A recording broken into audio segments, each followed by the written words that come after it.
지금 이제 여호수아서 13장 6절을 방금 읽었는데 그 앞장 12절까지를 전반부라고 이제 볼 수 있고 13장부터 이제 후반부가 이렇게 시작이 되어지는데 이 13장의 구조를 보면요.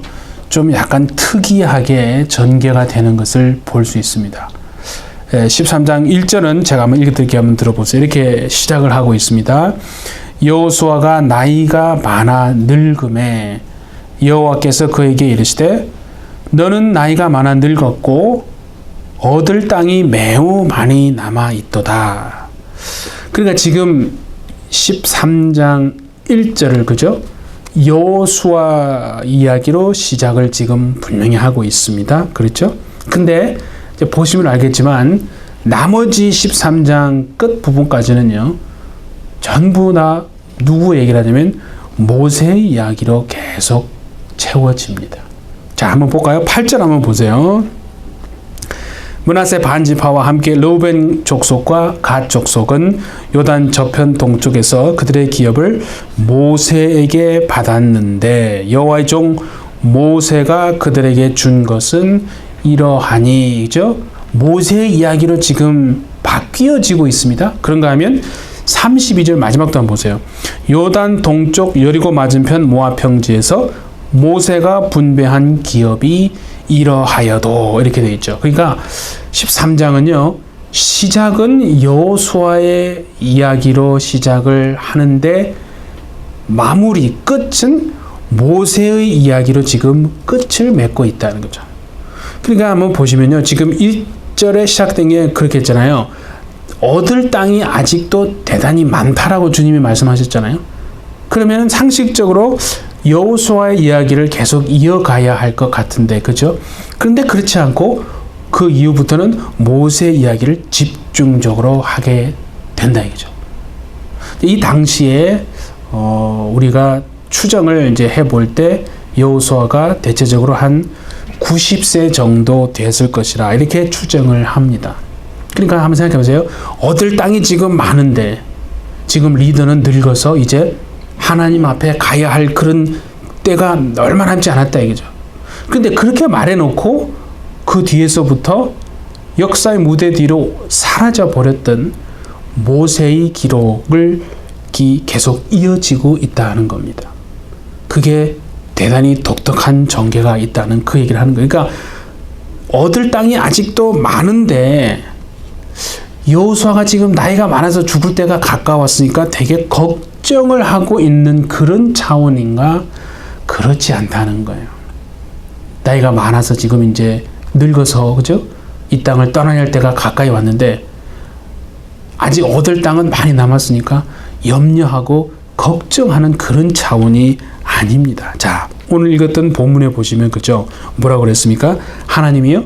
내가 그들을 이스라엘 자손 앞에서 쫓아내리니 여호수아에게 하시는 말씀이죠. 하나님이 너는 내가 명령한 대로 그 땅을 이스라엘에게 분배하여 기업이 되게 하라. 그러니까 여러분 지금 여호수아가 나이가 많아서 늙었다 이거죠. 그런데 얻을 땅은 아직 많이 남아서 이게 지금 어떡하지?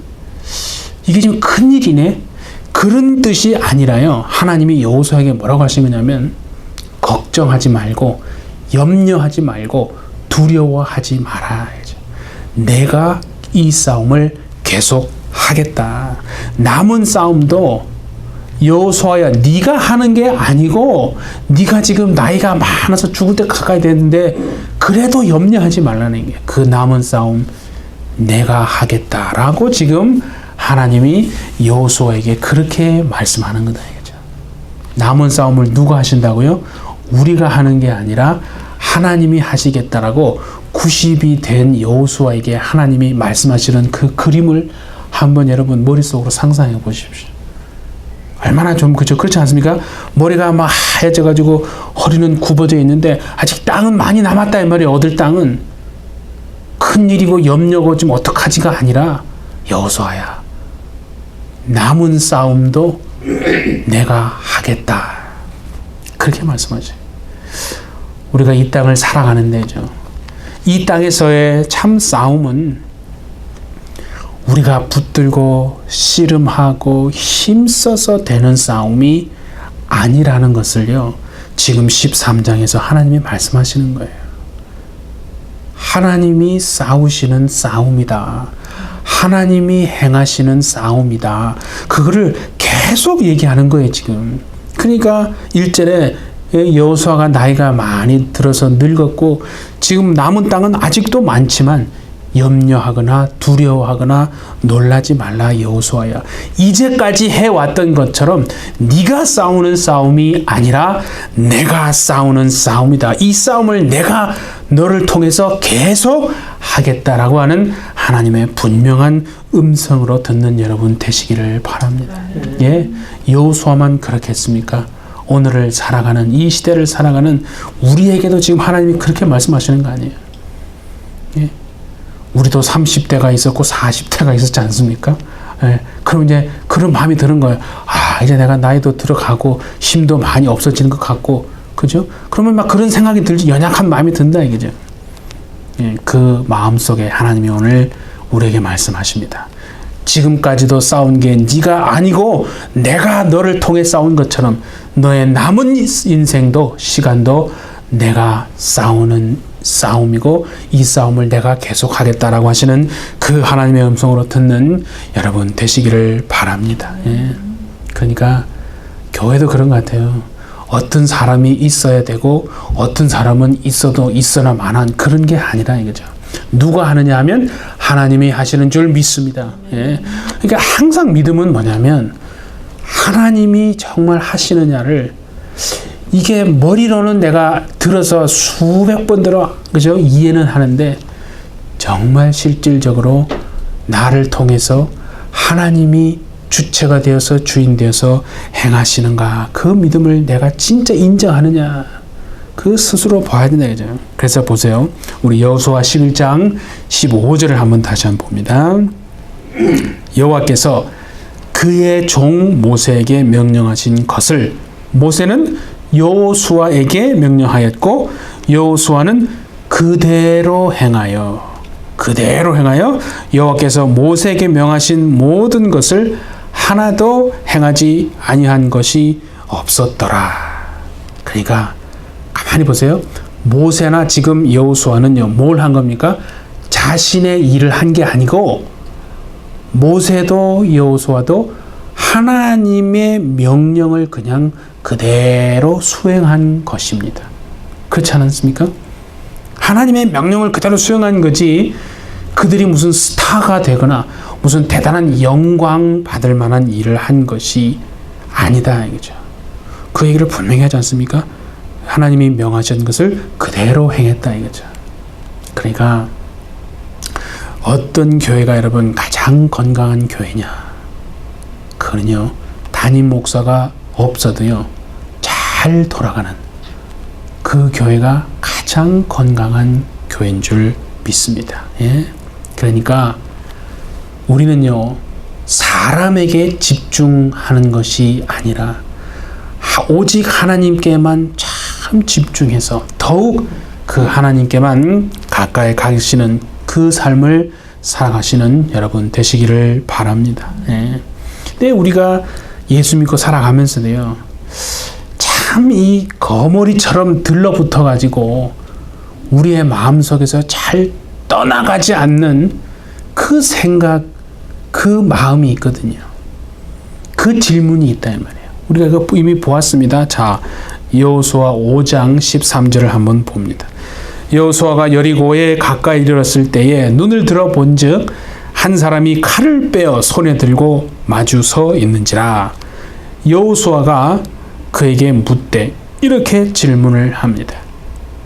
칼을 빼들고 서 있는 그 사람에게 너는 우리를 위하느냐 우리의 적들을 위하느냐. 이 질문이라 이거죠. 내 편이냐 적의 편이냐. 이게 나에게 지금 득이 되느냐 손해가 되느냐. 우리를 위하느냐 우리의 적들을 위하느냐. 이것이요 이스라엘 광야 40년 방황을 가져온 질문이에요. 아니 이 땅을 살아가면서요, 우리가 예수 믿는 사람으로 살아가지만 이게 우리 마음속에서 여전히 떠나가지 않고 정말 달라붙어 있는 생각이 바로 이거거든요.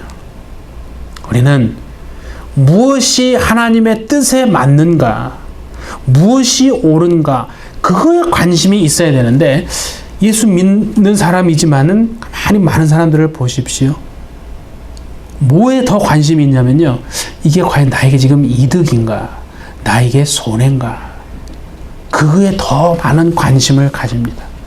네. 그래서요, 우리가 앞에서 본 것처럼 왜 하나님의 백성들이 기본 백성들과 조약을 맺은 줄 아십니까? 무엇이 옳은가, 무엇이 하나님의 뜻인가는 관심이 없고요, 이것이 과연 우리에게 득이 될까? 이것이 우리에게 손해가 될까? 그것만 계속 관심을 가지고 있었기 때문에 그렇게 해서 해서는 안 되는 약속을 한 거거든요. 자, 그런데 오늘 읽었던 이 부분을 한번 보세요. 여호수아가 우리를 위하느냐, 우리의 대적을 위하느냐, 우리 편이냐, 적의 편이냐, 그 질문을 했을 때, 자, 칼을 빼든 사람이 뭐라고 했냐면 아니다 라고 말했어요. 그 말은 뭡니까? 너의 대적을 위하는 것도 아니고 너를 위한 것도 아니다. 그러니까 대적의 편도 아니고, 그렇다고 해서 하나님의 백성의 편도 아니다. 그러면서 뭐라고 했습니까? 하나님의 군대 대장으로 왔다라고 분명히 말했거든요.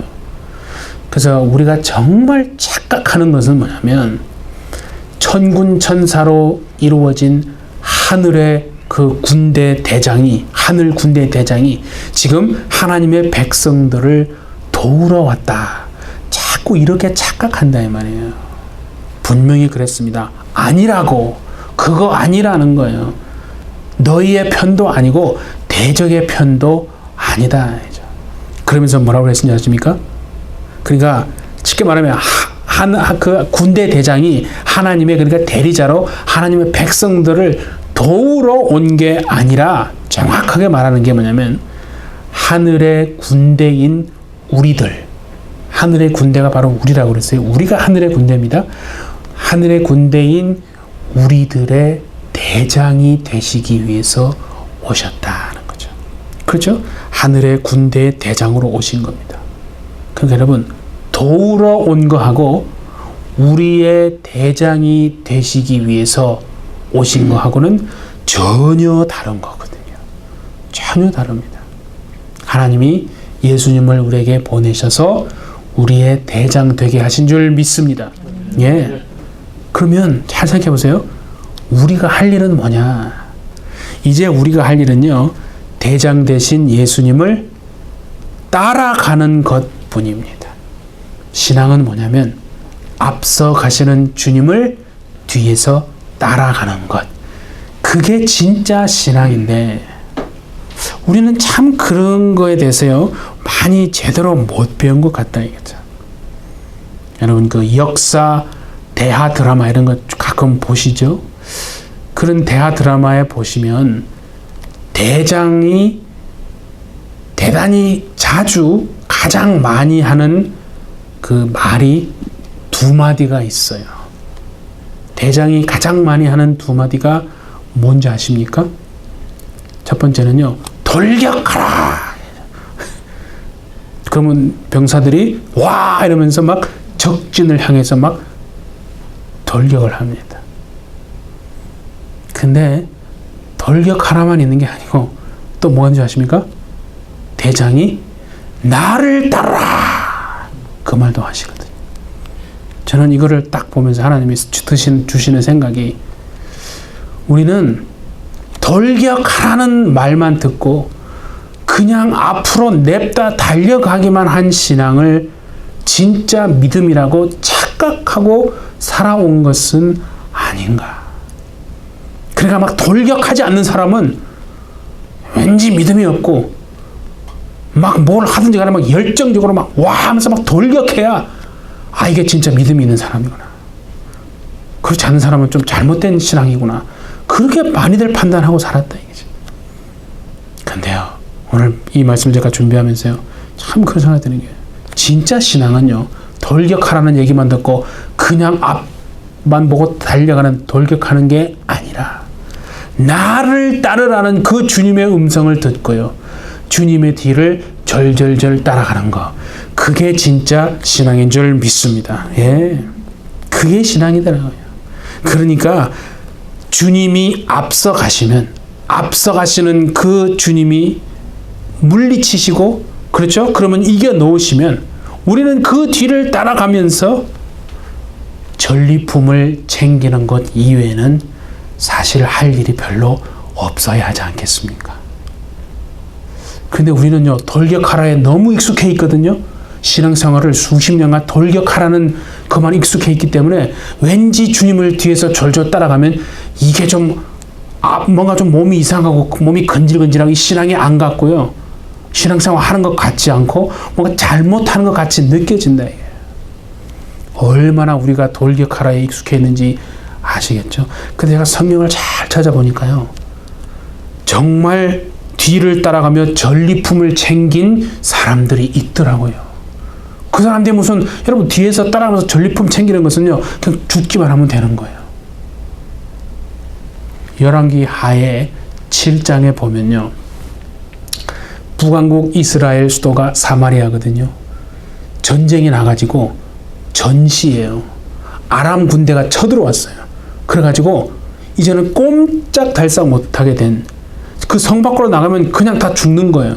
그러니까 성 안에 갇혀서 전쟁을 막 하고 있는데 물가가 막 올라갑니다.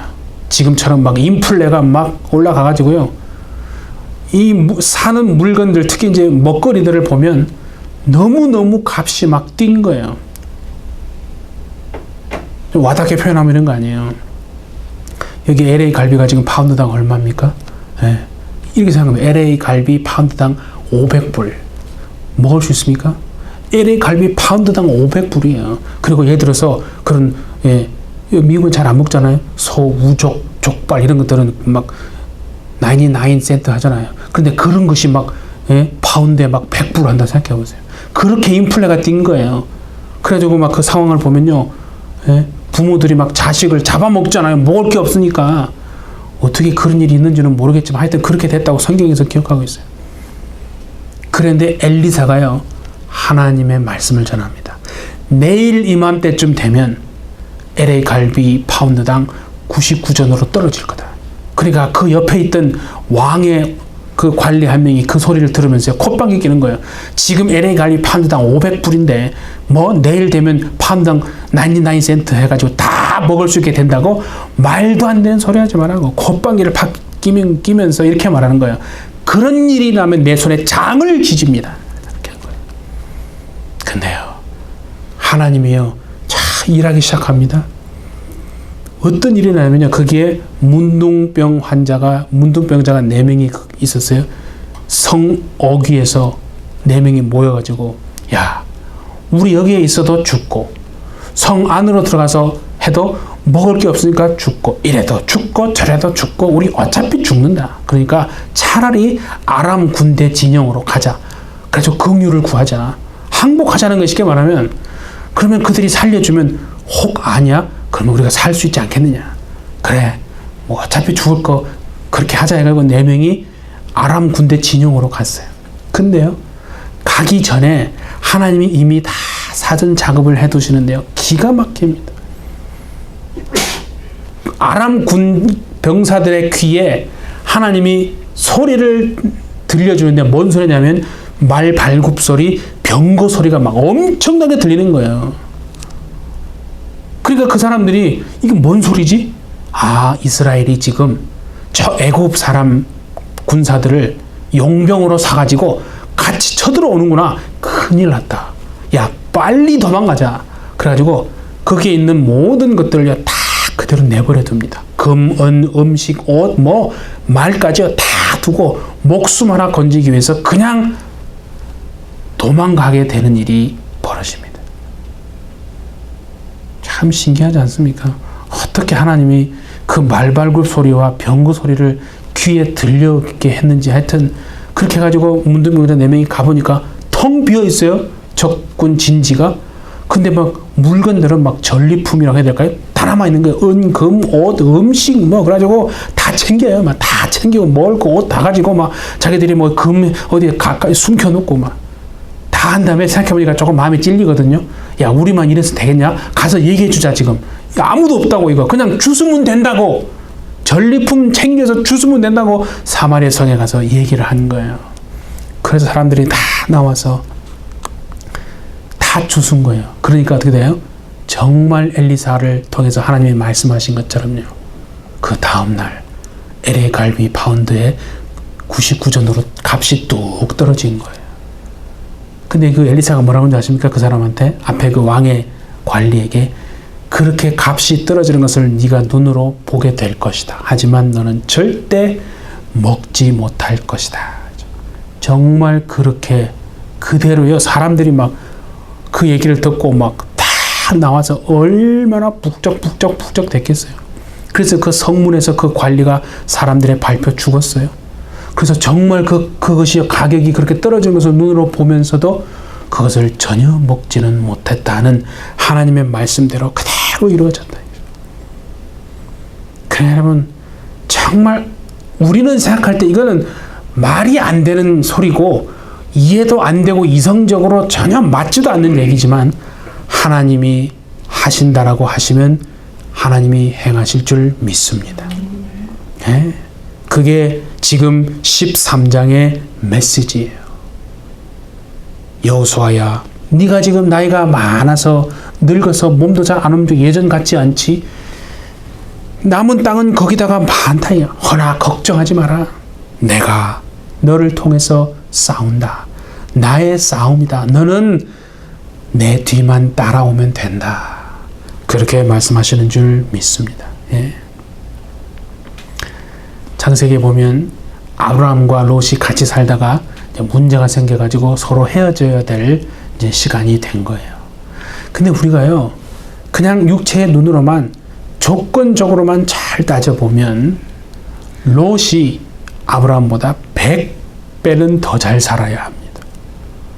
그런가 하면 아브라함은요, 그냥 힘쓰고 애써서 막 겨우 살아가야 합니다. 조건적으로만 보면 분명히 그렇다니까요. 근데 여러분, 성경의 결론을 우리가 알잖아요. 아브라함은 거부가 됩니다. 그뿐만 아니라 믿음의 조상이라는 영광의 칭호까지 받죠. 근데 롯은 어떻게 됩니까? 완전히 쫄딱 망하잖아요. 겨우 그냥 목숨 하나 부지하게 됩니다.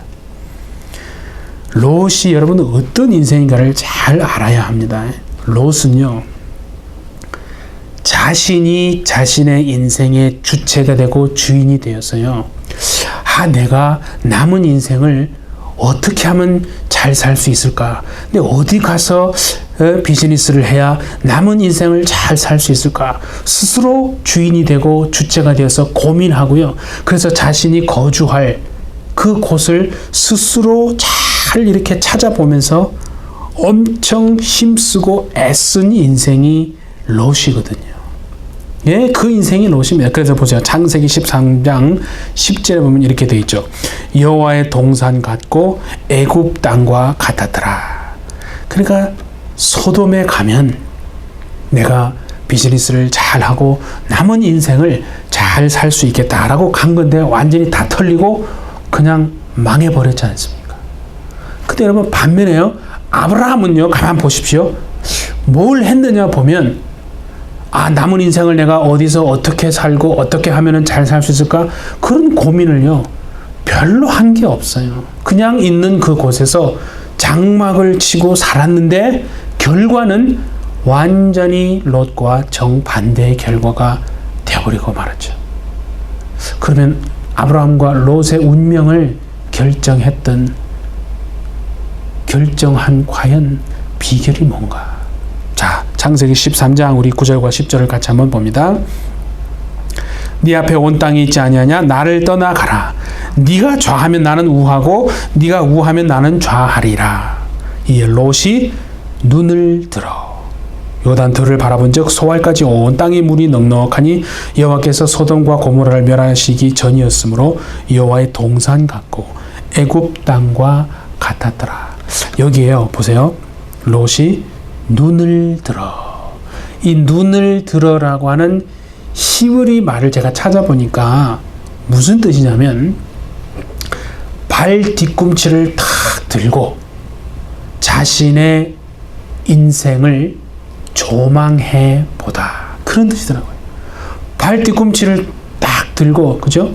내가 어디에 가서 어떻게 살면 앞으로 남은 인생을 잘 살 수 있을까? 그 자신의 미래를, 앞날을 조망해 보다. 그런 뜻인데, 중요한 건 뭐냐면요. 누가 눈을 들었느냐? 눈을 든 주체가 지금 여기서는 롯 자신입니다. 롯 자신이 눈을 들어서 본 거예요.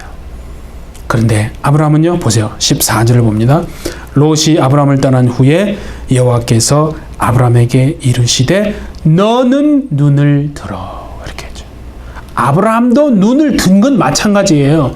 그런데 주체가 아브라함이 아니라 하나님이 아브라함에게 눈을 들어 보라. 그래서 아브라함은 눈을 든 겁니다.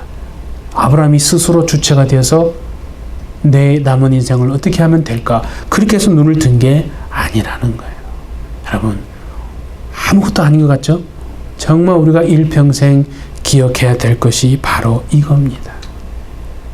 오늘 제목이 뭡니까? 행복한 인생을 사는 비결이라고 그랬잖아요. 예수 믿는 사람으로 행복한 인생을 사는 길은 뭐냐면요. 하나님이 앞서 행하시면서 이루어 가시는 그 승리를 우리는 쫙 바라보고요. 그저 그 뒤를 따라가는 삶. 그게 진짜 행복한 삶인 줄 믿습니다. 그러니까 인생의 주체가 누구에게 있느냐. 그 얘기를 지금 하는 거거든요. 예수님이 우리를 딱 초대하시고는 마태복음 11장 28절 한번 보세요. 수고하고 무거운 짐진 자들아 다 내게로 오라. 내가 너희를 쉬게 하리라. 그렇죠? 그러니까 우리가 인생의 한숨, 눈물, 짜증 이런 모든 것들을 내려놓을 수 있다는 그 설렘을 가지고 예수님께 다 가는데, 자, 그 다음 구절 한번 보세요. 29절. 나는 마음이 온유하고 겸손하니 나의 멍에를 메고 배우라. 주님이 뭐라고 했어요? 나의 멍에를 메고 배우라. 주님의 멍에를 메고 배우라. 그렇게 말씀하신 겁니다. 주님이 우리에게요, 우리가 지고 있는 멍에를 다 벗겨줄게, 걱정하지 마, 이렇게 말씀하시지 않고 주님의 멍에를 지고 배우라.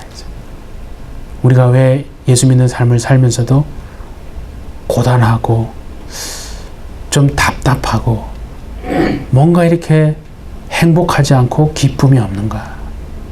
그건 뭐냐면요, 예수님이 우리 어깨 위에 올려두신 예수님의 멍에를 우리가 이미 지고 있음에도 불구하고 실질적으로 살아가는 삶에서는 내가 원하는 방향과 길대로 자꾸 가려고 하니까 우리의 삶이 곤고한 거예요.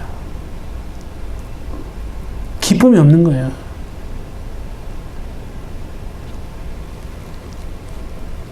멍에가 뭔지를 말씀을 드렸잖아요. 예수님이 우리 위에 예수님의 멍에를 지고, 그 예수님의 나의 멍에는 쉽고 가볍다 그랬잖아요. 예수님의 멍에를 지고 가면 그게 행복인데, 이미 우리는 예수님의 멍에를 지고 있음에도 불구하고 여전히 내가 원하는 방향과 길로 자꾸 가려고 하니까 굉장히 힘들어진다 이거죠. 그러니까 인생의 무거운 짐을 쉽고 즐겁게 메고 가는 법을 주님이 가르쳐 주시겠다. 그렇게 말씀하시는, 그게 주님의 비결 아니겠어요? 예를 들면요, 우리가 등산을 갈 때 배낭을 지고 가잖아요. 배낭을 지고 갈 때 좀 더 가볍게 하려고 하면 어떻게 되는 줄 아십니까, 여러분? 보통 사람들은요, 잘 모르는 사람들은 무거운 것을 일반적으로 아래에다 두고 가벼운 걸 위에다 둡니다. 그러면 어떻게 되냐면 그 무거운 것이 자꾸 아래로 이렇게 당기거든요. 그래서 이게 몸이 자꾸 뒤로 제치면서 힘들다 이거죠. 근데 제대로 하는 사람은 그렇게 하지 않고요, 가벼운 짐을 가장 밑에 놓습니다. 그리고 무거운 것을 맨 위에 올린다 하는 거죠. 그와 비슷한 거 아니겠어요? 그러니까 이제 어떻게 보면요, 우리가 주인이 되고 주체가 되어서 내가 뭔가를 열심히 정말 애를 쓰고 씨름하고 해보겠다고 하는 그 힘을 우리는 다 빼고 하나님이 행하시는 일에 집중해서 그 하나님이 이끌어 가시는 그 길을 따라가는 연습을 우리는 해야 합니다, 여러분. 우리가 너무 머리 쓰기 때문에 머리가 아프고 기쁨이 없고 답답한 거 아니겠습니까? 그러니까 주님이 이루어 놓으신 그 길을, 그 승리의 길을, 그죠? 목자를 따라가는 정말 양처럼 그렇게 절절절절 따라가야 할 인생이 바로 우리의 인생인데, 뭐 양이 그냥 목자 앞서서 그냥 돌격하라는 얘기만 듣고 그냥 앞으로 가서 뭔가 해보려고 하니까 예수님 보시기에 얼마나 참 안타까우시겠습니까? 사랑하는 우리 해피처치 여러분, 무엇 때문에 혼자서 그 무거운 짐을 다 지고 내가 살아왔는지 오늘 이 시간 한번 생각해 보시기 바랍니다. 그리고 그 모든 짐들을 예수님의 십자가 앞에 다 내려놓으십시다. 은혜 받으려고도 너무 애쓰지 말고 그냥 빈 채로 두십시다. 그러면 정말 물 흐르듯 임하시는 그 성령의 만지심과 하나님의 부요하심이 여러분에게 채워질 줄 믿습니다. 험한 나그네 인생을 가는 동안 오직 하나님의 말씀, 그 말씀을 정말 따라 살아가심으로 충만한 그 하나님의 은혜와 부요하심을 일평생 경험하고 살아가시는 저와 우리 모두가 되어주시기를 예수님의 이름으로 축복합니다. 함께 기도하시겠습니다. 하나님 아버지, 지금까지 우리 자신의 멍에를 진 채 우리가 주인되고 주체가 되어 힘쓰고 애써 인생의 무거운 짐을 지고 살아온 것은 아닌지 돌아보게 하여 주옵소서. 이제는 그 짐을, 인생의 모든 짐들을 십자가 밑에 다 내려놓고 주님의 멍에를 지고 주님이 이끌어 가시는 그 길과 방향으로 따라가는 행복한 삶을 우리 모두 살게 하여 주옵소서. 그리하여 충만한 은혜, 하나님의 부요하심으로 이 땅을 살아내는 우리 모든 해피처치 되도록 주님 인도하여 주옵소서. 감사드리며 예수님의 이름으로 기도하옵나이다. 아멘.